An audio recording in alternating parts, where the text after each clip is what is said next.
guess you are tired by now, so I'll keep it short and Pizza sweet. and beer were gonna solve all the problems. Oh no, pizza and beer. Yeah. Okay, so let's imagine the following context. You have a great idea, and you try to build a product, a software product or a service, or a product or a service. What do you do from this great idea? From our experience, you need developers. You are a developer, but you need developers. Right now, and the trend is that you are going to find good developers really, really, really hard. So let's say you're lucky, you get some investment, you find some developers, basically you'll find junior developers, and then you start to work on your great idea. What do you do? The first thing that you will do is implement register and login. So myself and my colleagues, we've developed around 100 projects for startups, and almost, I guess, every time we started with login and registration. And then you keep this great idea in mind, and you go to the next feature. So the next feature is some listing, I don't know. If it's a marketplace or e-commerce, it's a listing, it's a search, it's a review system, etc. So we call this commodity features. They're boring, but you need them. They don't help you deliver your great idea, but they will definitely kill you. They will kill you by consuming all your budget and never having the chance to implement your idea. Again, we've done this with almost 100 startups. So what you see there are live startups or corporations that had an innovation center, and we did projects with them. So our solution that we use is to pre-package all these commodity features and make them available to startup founders so that they get bootstrapped, and then we accelerate them, especially when they are building an MVP or an MSP, so that they can focus on their idea and not on commodity features. It's a lot of tech. I'd love to talk with you about the tech behind it. Obviously, the benefit for startup founders or anyone that wants to build is that they reduce the risk, they reduce the cost, they go faster to market. Where are we now? We're using this internally for our customers.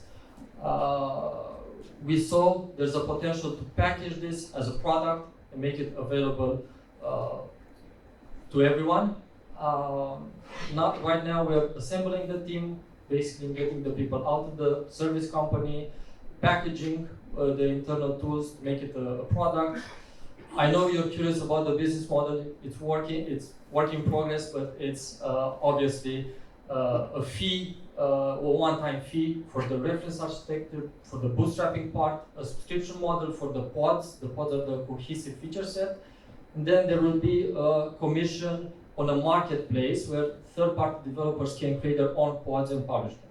So in the end, what we envision for startup founders is for a way for them to get the foundation right in day one, get all the features that they need on day one, and on day two focus only on features that they want. And there's a funny thing about novice people or juniors. They work very well with recipes. So if you give them a recipe, they are great. Again, the framework, the tool, the product, gives them a recipe. So with this framework tool, you can afford to hire junior people and allow them to follow the recipe by the product. That's it. Thank you.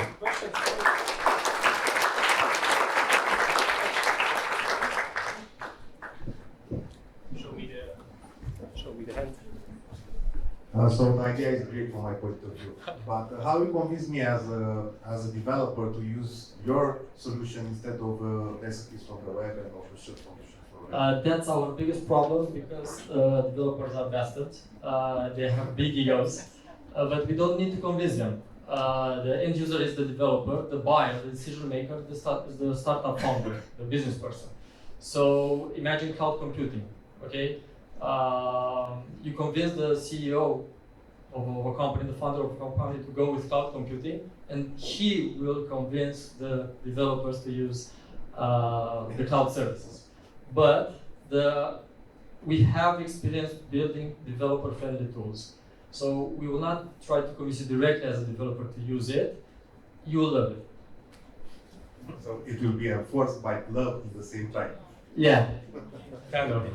What's the challenging here is that if you're trying to go with the CEO, it's like an enterprise sale, and you're not going to do enterprise actually, right? Because you're going to have a website and people are going to buy directly from there. Actually, we want to explore also. So we came here not for investment, just for getting some ideas and feedback.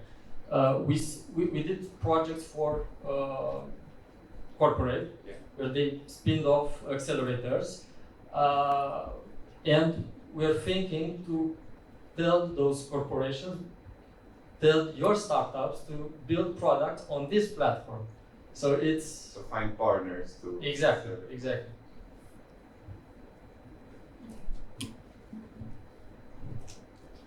How far are you in developing the module-based technology available? So far, you used your own developers to deploy personalized applications for the corporates, right? How far are you in developing the actual modules that will be reused by the developers? I think we have tens of modules in different verticals. They have not packaged, so we need to build a web builder so that you at home go and say, I want this, and this, deploy it. Actually, it's also deployed live. We have, in different verticals for a marketplace, we have search capabilities, review systems, listing, wish lists. There are a lot of commodity features that we have them, and we use them exactly for our customer. When a customer comes to us, okay, we want to do this, basically accelerate the development.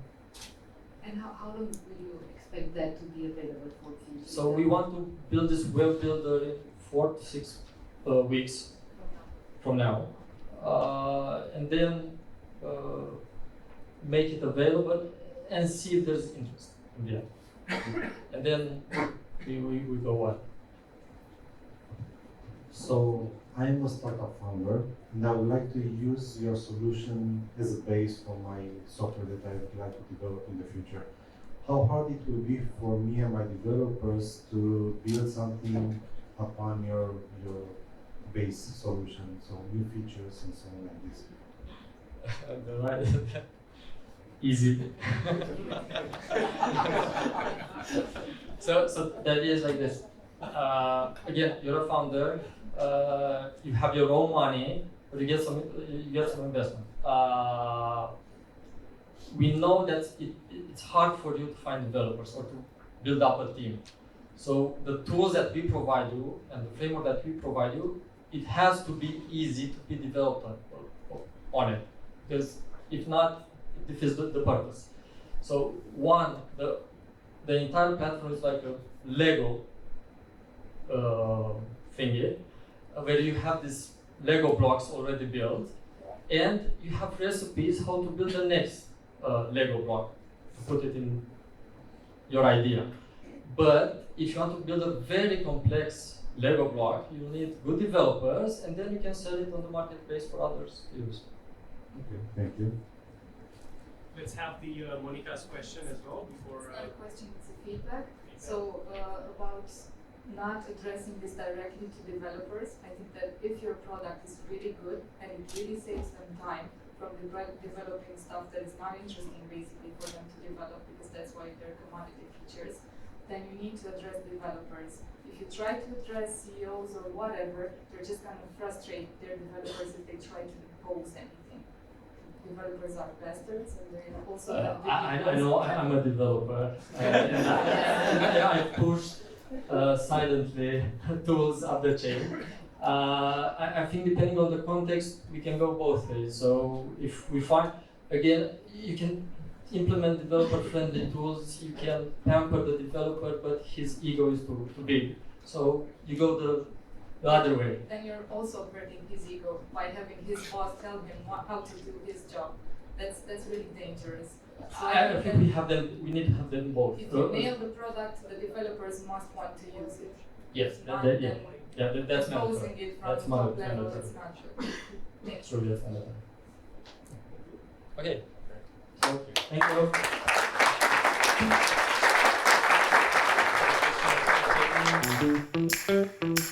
you.